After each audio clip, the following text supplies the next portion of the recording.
Welcome to It Takes Two. I'm Blair. I'm Chris. And today we'll be talking about Couples Therapy, Season 4, Episode 7. Hey, I need y'all to subscribe, like, share, comment, all the above. You ready, Blair? I'm ready. Let's go. We're starting with Rex and Joey now. Oh, boy. Rex wanted to paint the garage, the inside of the garage, bright orange, maybe a little bit of purple gold in there. Joey said, go ahead, do what you want in the garage. That's your space. Then Joey thought about it a little bit, and then she started talking to him about the resale value and how they really should kind of stick to the original color gray that they talked about. Ew. So he said, okay. She debates to the very end, and he just gets tired. He'd like to try things his way. If it fails, but at least we tried. Orna says, well, what if it works? And then Rex says, well, then that means maybe my ideas matter. I was like, dang, that sounds sad. It's very sad. But at the same time, I'm like, Rex, don't be a simp. Don't be a simp. Don't be a wuss. Tell her no. I think that's the only thing that frustrates me is that Joey, yes, can be overbearing and all these types of things, and he don't want to fight it out. But for the sake of y'all relationship, Rex, you need to fight back a little bit. I don't know. Listen, I'm with you to a point. What if Rex is just the type of person that don't want to argue, and she seems like the type that don't stop arguing? Yeah. Someone who just yells and gets louder and gets like crying and just after a while. Yeah, it's just like, who want to deal with that? After a while, it's like, for a man perspective, after a while, even though I want the garage to be orange and purple, he's not fighting for the principle of, you said I can do it, let me do it. Yeah. At the end of it, he just comes to a conclusion of, it's just a garage. Yeah. You get what I'm saying? But me, on the other hand, I'm fighting principalities. Yes. I don't care. I don't care what it is, right? Yeah. One thing about me is I'm never fighting for the present issue. I'm fighting for the issues that's going to be had after this issue. Exactly. Right? You see, look. You got to set. The sign feeling it. Yeah, you got to set a precedent. Yes. You do. So that's what Rex doesn't do, because he's like, and truth be told, the only reason why I'm not going to get on him in this scene, because I'm going to get on him throughout the scene, is because I wonder how bad those arguments get. I really do. And I'm not trying to put nothing out there. Like, I'm not saying Joey's over here hitting them, but for him to say it's really bad, I think it's more than just a disagreement of words. Yeah. You get what I'm saying? Or getting ignored. Yeah. I think it's because I'm like, he already not getting sex. Yeah. So it's not like he can look forward to that. So sex is not held over his head. What is held over his head to the point that he has to cave and say, you know what, just have it gray. Probably divorce. And that leads me to think, like, when he say it gets bad, I think it really do gets bad. Yeah. Well, Orna, talking to her colleagues, is saying that Joey dominates Rex and comes down hard on his wishes. She needs Rex to know how complicit he is in this. He's pretty much passive aggressively mad. And I'm like, yeah. That's crazy, because even though she's the one that basically took back the power that she gave him, and she's the one that's wrong in the party, it's very interesting that her colleagues was like, he needs to see how complacent he is in this, though. Yeah. You know what I'm saying? Like, you play a part in this, you know? And that's so true. Just kind of thinking about it a little bit more, it's just like, you've got a dynamic in your relationship that you're actively participating in. Even if you think I'm just going to say nothing, that's still participation in keeping things the way they are. Yeah. So I'm just like, that's a bar. Yeah. So Rex said that they haven't done their homework. Wow. It's turned into a not so fun game. When he initiates a kiss, she doesn't want to kiss. This is where she started gaslighting me throughout this whole scene, family. Joey says, like, she wants one, but she wants the passionate one. And she doesn't think that there's any courtship happening in the relationship. Like, she's like, it'd be nice if he would initiate some plans. Okay. Rex says that, you know, it's just that given their history, he just doesn't think that will work. He's done stuff in the past, and she has said it's mundane or it's bottom of the barrel, and she just critiques and just does not like the things that he plans. So I plan something. Like I said, you never, one thing take from this whole series, whenever you're arguing about the issue, you're never arguing about the issue. You're arguing about the future issues, right? Yeah. So let me get this straight, just so I don't lose myself. She said it would be nice if he initiate plans. Yes. He said, when I did initiate plans, you will criticize them, call them bottom of the barrel, basically take what I initiated and trash it. Yes. I'm following you so far, Blair. And Joey says she doesn't even do that anymore. Okay. Nah, the gas. She looked the gas. No, it's okay. Look, I'm gonna let her get it all out. And she's saying like, you know what? This is just all of his repressed stuff. Like basically, this is all the stuff that he never brought up or that he didn't have an issue with, and now it's coming up. But she says that she is remorseful about it. Orna says, well, you know, you can apologize instead of getting defensive about the past. Like, even if you're apologizing again, that's okay. Rex says that he'll try harder if she's nicer and if she doesn't shoot down his efforts. And Joey says this has been addressed in the past. She feels like she's being threatened in this moment. If he's going to do these things, you know, basically don't kick me down. Joey says that she is not wanting to kick him down, but that's what you're doing though. That's what you And I think that's the disconnection where some people think like, well, that's not my intention. Well, you need to consider your action because your action could be different from your intention. And if somebody receives something a certain way, it don't hurt to listen. It don't hurt to say, I'm sorry, that's not what I meant to do, but I'm sorry that it had that impact. She's a liar.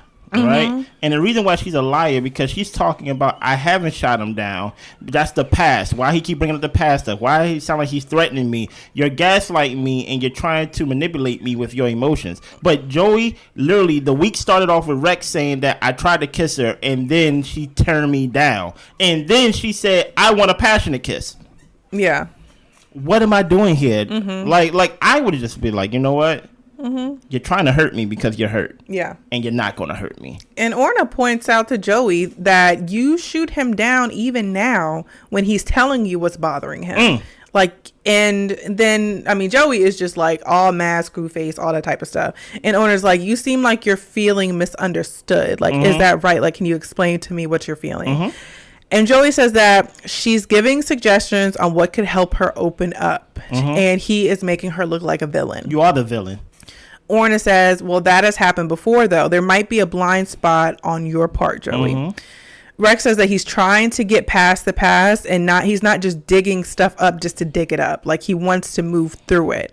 And he's upset that she took it the wrong way. Joey wants him to think how hard it was, think about how hard it was for them to get married and to choose each other. They actually did like a Bible study during the week and they talked about courage. And there will be days that they're opposing each other. She says, you know, to him, just speak up and talk back to me. Like, tell me if I'm shooting you down. Rex says that could take us to another area of arguments that they've never even been before.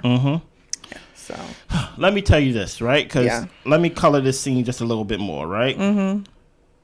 He expressed what he wants to do to express love to his wife, right? He says, I try to kiss her, she shoots me down, right? She said, well, I want a passionate kiss, right? And then that's when she's basically going to talk about, like, I want to be courted and things of that nature, like set some plans into motion. He said, when I did that, you shot me down, right? You call it bottom of the barrel. Now, mind you, a guy's ego is not that strong, right? And mind you, he did not do this one time. I know he didn't do it one time. Because here's the thing about it. If you do it one time, that makes me try harder the next time. But if I realize that you just shoot everything down, then I'm not going to do anything. So he continuously try to do these things. She keeps shooting it down, right? He explains to her that, hey, when I try to court you, I would love to court you because if it leads to the sex I'm not having, I would gladly do it, right? I court you or I'm trying to court you, you shoot it down. She's like, but that's the past. Well, I'm telling you why I haven't done it in the present because of the past. Oh, I feel like you're trying to make me the villain, right? He's trying to express himself and now she's upset and now he's upset that she's upset and now he's crying. And honestly, I can see why he doesn't express himself if it goes like this. I can see why, because honestly, we're not getting anywhere in this conversation. Because he's saying how he feels. You don't want to hear it. You feel how you feel, and you really don't give a doggone about how he feels in the moment. And now he's crying. She's crying. They both crying. Yeah. Because she's the villain, right? And now, granted, I'm only a therapist on YouTube, a fake one, right? Orna can't say you're the villain because she's not trying to. Her job is not to say who's right, who's wrong. Her job is to get to a solution. Yeah. Right? So she don't even hear herself and she still don't even get it. Right? She's so, as we gonna see in the next episode, she is replicating her childhood. She's replicating her history with her mother and she don't even see it. Yeah. And to the point where I don't even think she cares about Rex. This is the episode I was like, you may gotta leave her, brother. Because that is how you get to the place where Rex at. to where it's like, I don't want to talk about myself. I don't feel anything. Mm-hmm. Now, Orna, can you see the source of why when I say I don't feel anything? Because when I do get to feel, this is what happens. Yeah. Now she's upset because I feel. Mm-hmm. That's weird, right? Yeah. You mad at me because I'm mad at you? Mm-hmm. Like, that's wild. Yeah. Well, we get to Elíana and Mitch. Yeah. Mitch's mom's house became dangerous. His older brothers were fighting. He tried to break things apart, and it could have resulted in him getting injured. Yeah. So Elíana allowed him to move in with with the baby and her full time.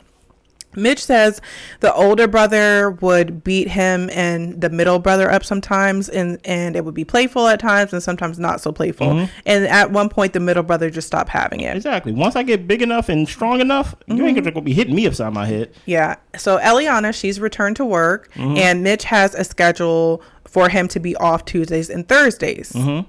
But he changed his schedule to be off Tuesdays and Fridays because he wants to hang out with his friends on Friday. But he didn't discuss that with Elíana first. Okay. Mitch says that he chose to be off Friday because it's a day that his friends hang in the city. It's only a few hours. It doesn't affect anybody else, like the baby or her. And he now she's saying that she wants him to pick Law up early. To me, I'm like, that's a control thing. Why the baby got to be picked up early? I don't know. Is there a reason for it, or you just want him to be Mitch to be busy on your time? I don't know. Maybe. I don't know. I'm kind of in the middle right now. Elíana is just like, you get to just live your life and have fun, and you can't expect someone to do all the work, and you just go off and have fun and hang with your friends. Orna is and she's cussing during this time, except I don't be cussing like that, but Elíana be cussing. Orna said, you're avoiding your real feelings when you're cursing. And she's telling her, I don't mind cursing. Like, that's not, like, disrespectful to me. But I invite you not to curse to try to figure out what you're actually feeling. Yeah. Elíana feels that Mitch hasn't grown up. They label that as judgment. Yeah. Come on now. She's by herself. She's feeling lonely. She has a problem with just her and her son being alone all the time. She doesn't mind being alone, but she doesn't want to be alone with the baby because he has a father that she's in a relationship with. So because she talks with a toddler all the time, she doesn't feel like she has anything interesting to say when she's talking to adults. Orna asks, what's bothering you is not having Mitch join the two of you. And Elíana just feels like they're not the priority. Orna says the way you're going about solving your problem is honestly doing your best to push him away. That's true. Mitch heard her say, because Orna asked, now what are you hearing based off of what she said? And I think that's an important thing too, is because people can interpret things any kind of way. Very differently, yeah. Than it's said or that it's intended to come out. So he heard her say that she felt lonely. He feels bad that she feels those things. And he himself has experienced genuine loneliness in his life when his parents split. He was living with his mom, his brothers, his aunt, in a one-bedroom apartment, and he always had to sleep on the floor because the older brother, who seemed like an a-hole, would not rotate the couch. Yeah. So when him and his mom had a difference of opinion, she would always tell him, you can just live with your father. And he felt he wasn't appreciated where he was, so he felt lonely. He also was into anime, and it was considered corny, lame, but he ended up finding a friend group who was accepting of him and his interests. Him being around his friends makes him feel whole again. It feels like home. But there's not peace with his family or with Elíana. Like, he finds the peace in his friends, and that's why he just wants some hours on a Friday to just be happy and just to feel like he can be himself. As nice as that may sound, I still don't agree with Mitch with that. Well, Elíana says that she's trying to make their family that peaceful place, and they can create peaceful things together. What are your thoughts on that? My thing is that it's so like so many different things, because like Mitch, like, you're not prioritizing your son. He's not.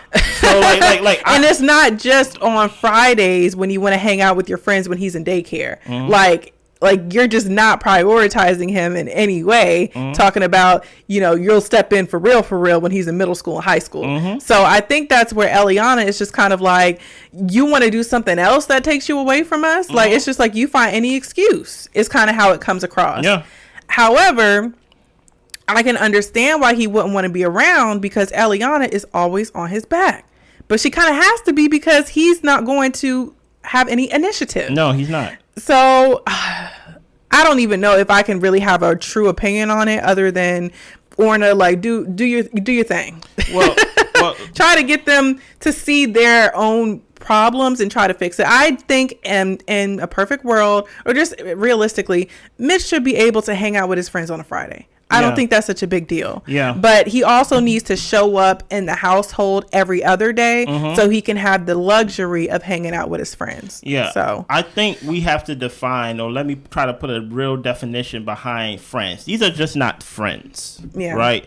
And when I say just friends, like, I mean, when you go to school and you see those group of guys that's playing Pokemon, that's playing Yu-Gi-Oh, that's sword fighting in the middle of the hallway while like you going to class, they are the outcasts of the school. Right?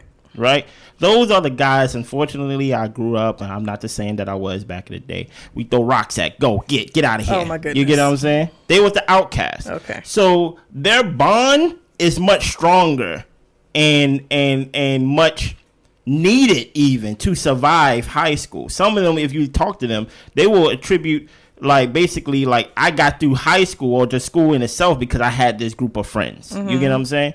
So he is like, you know, that weird boy that was playing with the anime kids growing up, right? They stay friends forever because they were such a small group before anime became popular, and then, you know, it became a cool thing to do. So I can understand why that feels like home more than just hanging out with friends, because he know he ain't got no home with his mama, right? He don't have a home with Elíana, is her name? Because she tells him, hey, you can leave today. Yeah. Dude, you get what I'm saying? So he's consistently and constantly, even though Elíana let him stay the week, even though he's doing his chores, even though he's doing his part, he doesn't feel at home unless he goes home. Yeah. Right? I'm okay with that. But here's where you're still wrong. Mitch needs to understand that this is not school anymore. This isn't that you're not a child anymore, and that you can create home wherever you are. Hell, if you was doing your part a good job as a father and as a supporter in the house, she may say you can have your friends over one Friday night. You get what I'm saying? Yeah. I will cook for y'all. Like you haven't made her feel like a priority. So she doesn't feel like she needs to prioritize you feeling like you need to go hang out with your friends. Right. You get what I'm saying? It's a give and take. Yeah. So to Blair's point, I don't know where I'm leaning with this because I understand both parts, but I think I lean more with Elíana because I'm the type of guy that like what needs to be done is going to get done. Yeah. Right. If you feel like I need to create some traditions and put you in priority to make you feel good, I'm going to protect my peace. I'm going to make sure that I do my part so you don't say nothing to me. Right. And then I'm going to ask you, hey, can I hang out with my friends, right? It just seems like I think she feels like even though we live together, we still live in two separate lives. Yeah. Like you straight didn't talk to me that basically like you changed your schedule around, you hanging out with your friends. It just feels like we're roommates where I thought we was building something together. Right. And I can understand that from her point of view. Yeah. Okay, moving on. Alexes and Casimar. Yeah. So apparently their business was an Airbnb business. I thought it was some type of real estate, something like that. But it was the Airbnb business. And Airbnb apparently left New York. And it threatened Casimar and Alexes' income and just their livelihood. Yeah. So they had to rent out their own personal home to get by. Yeah. Casimar is getting stronger in his convictions and speaking up. And as he's reclaiming his voice, he's putting more pressure on Alexes. Casimar says at their work meeting, Casimar was ready to leave and Alexes wanted to stay longer. Yeah. They got in the car at around 11 and he had to hard brake because there was a car in front of them that hard braked. Yeah. On the way home. Alexes was huffing and puffing the whole time. Casimar got out of the car, started walk to the apartment. Alexes was following him in the car. Casimar was screaming that he just wanted to go to sleep, like he didn't want all this drama. He just wanted to go to bed and go to sleep. Apparently, Alexes asked for the keys to the apartment because he wanted to go back out, and Casimar didn't want to give him the keys. And Casimar is just saying to himself, like, he doesn't know why that happened. And to also let y'all know, well, we'll tell you later. So Alexes says Casimar wasn't in control of his emotions. They only have one set of keys into the apartment. And to Alexes, there have been clues that Casimar plans on leaving him and just staying in that apartment. And Alexes will just have to figure it out as far as where he's going to live and what he's going to do. Mm-hmm.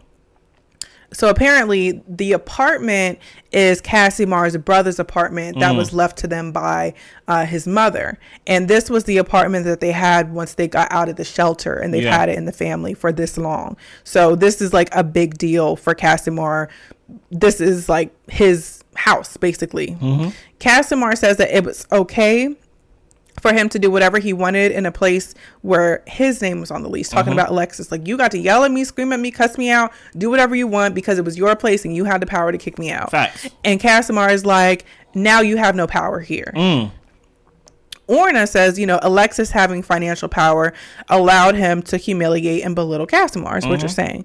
Casimar is saying that it's not cool how Alexes talks when he's mad. And Orna says, can you tolerate understanding what Casimar is protesting, asking Alexes. Alexes says he understands, and he's hearing what's being said. And Orna says, what Casimar is also saying is that in order to accommodate you, he has to feel small. Casimar says that the apartment we got into after the shelter is where they were. Yeah. And this is where they rebuilt everything as a family. And he doesn't actually want to go back to the home with Alexes if they're going to go back to fighting in the way that they were. Yeah. Casimar wants to see Alexes change in how he expresses himself. Alexes over there shaking his head no. Yeah. He says he finds it to be BS. And he's just like, look, like, I want it for myself to not act this way. But Casimar doesn't acknowledge his anger. And then he says, but I apologize. And Orna's like, okay, well, we're not talking about apologies right now. She's like, each side can make an individual request.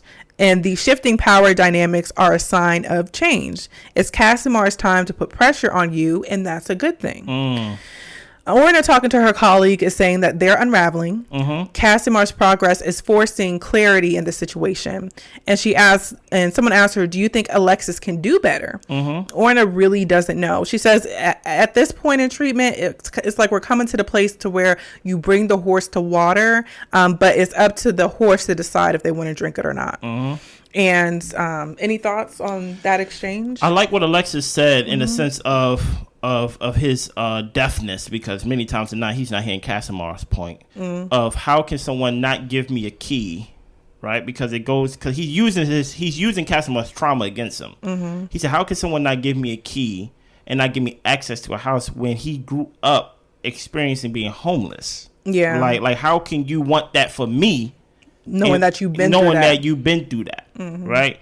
And in a way, I felt like Casimar already broke up with him. In his head, yeah. And is acting out. Quiet quitting. So you can imagine, like, I'm breaking up with you, but you don't know that. But I'm pointing out, like, why are you acting different? Where my hug at? Dude, you get what I'm saying? Like you basically, unless you tell me you broke up with me, I'm expecting you to still act like we're in a relationship. But now Alexes is starting to realize, like, oh, he don't plan on coming back with me. He plan on staying here. And I wonder, to your point, Blair, or to ask you, do you think Alexes is having those episodes in the brother's house compared to having it in his house? The way that Casimar's saying it doesn't sound like it. Me neither. It sounds like Alexes learned to how to keep himself together and learn how to talk. That's what it sounds like. It sounds like my glass is still intact. Yeah, so that is interesting. So I'm like, if you're not having the episodes no more, I can't justify it by saying it's. I don't want to say it's not a mental illness. It is a mental illness. Yeah. But you can do something. You can do something to help me help you. Yeah. So Alexes, it seems that you have more control over yourself. Maybe I should put it that way. Than you kind of let on. Yeah. It seems like maybe you let it rip when it's your house and your lease, but when the power dynamics change, you kind of got a little act right in you a little bit. Yeah. So and I'm interesting. I'm not saying that you don't be yelling, because they was yelling on the way to the apartment. But somehow it's not as bad as when your name is on the lease. Yeah. Anything else? No, that's it. Listen here, I need y'all to subscribe. We're gonna do the last 2 episodes. That will be out before the end of the week. Just look for it. Anything else? Nope. That's it. All right. Y'all be good. Bye. All right.